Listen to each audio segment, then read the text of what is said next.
Thanks, Connor. Really proud of the group. It's been a really good year. I was counting this morning.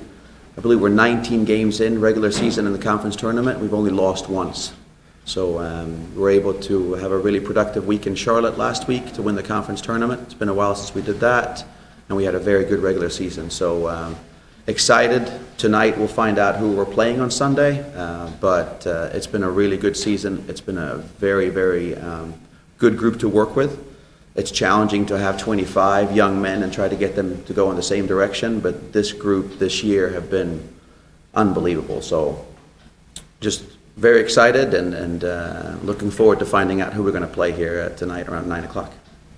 How anxious were the players about what seed we get? Who are we going to be paired with? What was that conversation like when the pairings came out? Yeah, it's an interesting process with the top 16 getting seeds in the men's soccer tournament. So we felt after Friday in the semifinal when we beat FIU that we felt that we were likely going to get a seed, and it's just about how high we're going to go. And I think in the past, maybe a couple of times we've gotten a little higher than we deserved. So I think that you can definitely argue that 9 was a little low, but at the same time, pretty fair. So I think for the guys, they knew they were going to get a bye to Sunday, and it was just about, okay, who's playing into us, and then if we can get a result Sunday, where are we going? So, because again, if you're top 8, you get to stay home for the third round as well, which unfortunately we don't unless there's an upset on the other side of the bracket. But again, just when you get to have Thanksgiving with the team, you know you're having a really special year. So for us, for that to happen, we have to win on Sunday. You talked about wanting to make it a week-long stay in Charlotte. What did you think you guys kind of clicked and found there, especially between the opening win and the semifinal win? Yeah, we really liked the draw because, again, we tied with Coastal and FIU, and both of those games in regular season, we felt like we could have won those. So the guys were very excited to get another try at beating those two teams, and of course, we beat them both, and I think that really got our momentum going and even more confident as if we needed that. But no, I think it was a great draw. Two teams that we played already, two teams that we felt like we should have beaten in the regular season, and that we did do a really good job executing Wednesday, Friday. And then I think it's really tough.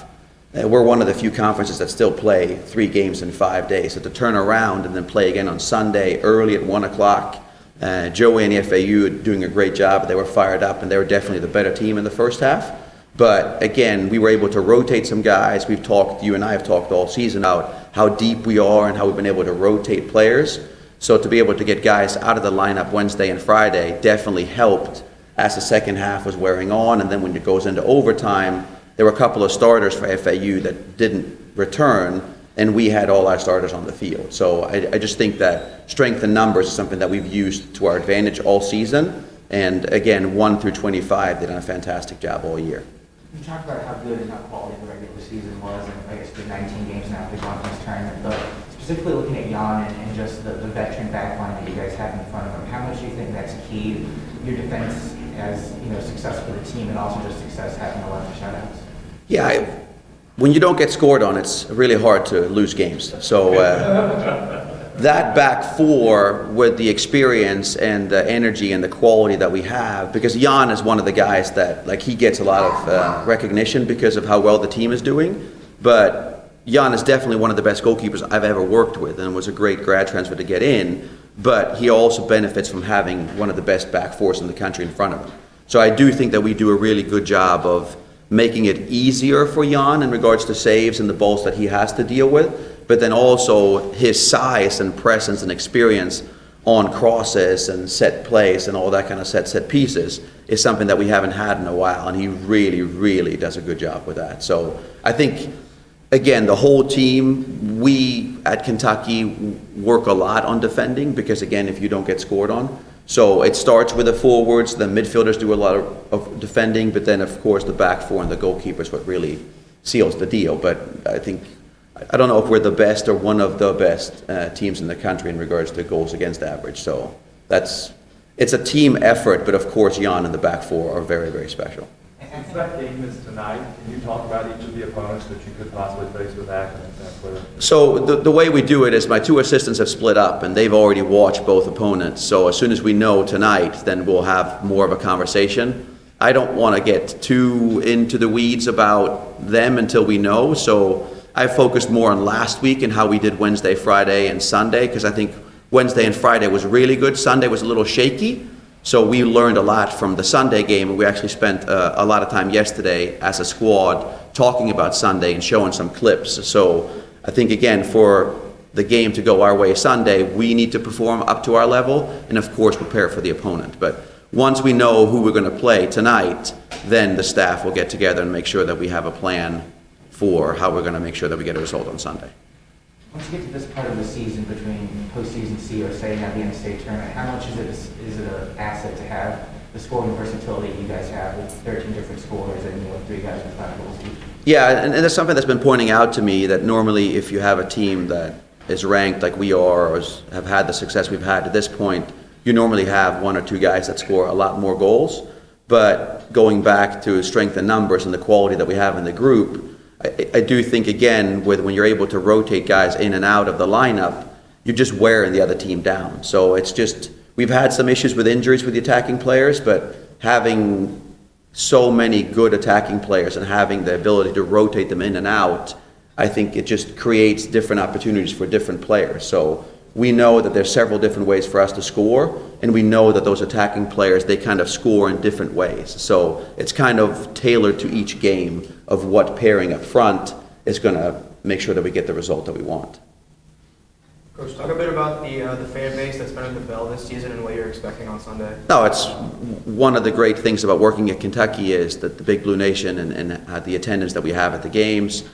Connor and I were talking earlier, we're expecting a very big crowd. I'm sure it's not going to be the nicest weather because it's November, but for us to be able to play at home one more game in front of the Big Blue Nation is something that we're really excited about. And the fans in the stands, and usually we have some noisemakers, and there's some energetic fans behind the opponent's goalkeeper. So we really feel like the Bell is a special place to play, and we're a good team, but we're even better at home. So to be able to have the opportunity to get seeded, to get a home game, is a huge advantage for us.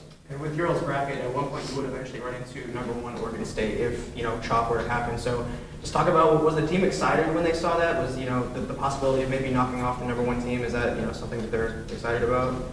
I think you play anyone. At this point, you just want to play. And again, having played for as long as we have with only one loss, beaten Louisville, beaten Notre Dame, beaten West Virginia, winning the conference tournament, we feel like you put us up against anyone and we can win. And it's just about making sure that we get that performance and reaching our potential on the day. And if it comes to playing Oregon State at some point, well, great, let's do that. I remember 2014, we played at Notre Dame's tournament where they were ranked #1 in the country and we beat them. So I think, if you want to win it all, at some point you're going to have to play a really tough opponent. And that's going to start on Sunday, no matter who we play, because 48 teams going in out of 205 or so, there are no easy games in the NCAA tournament. Any more?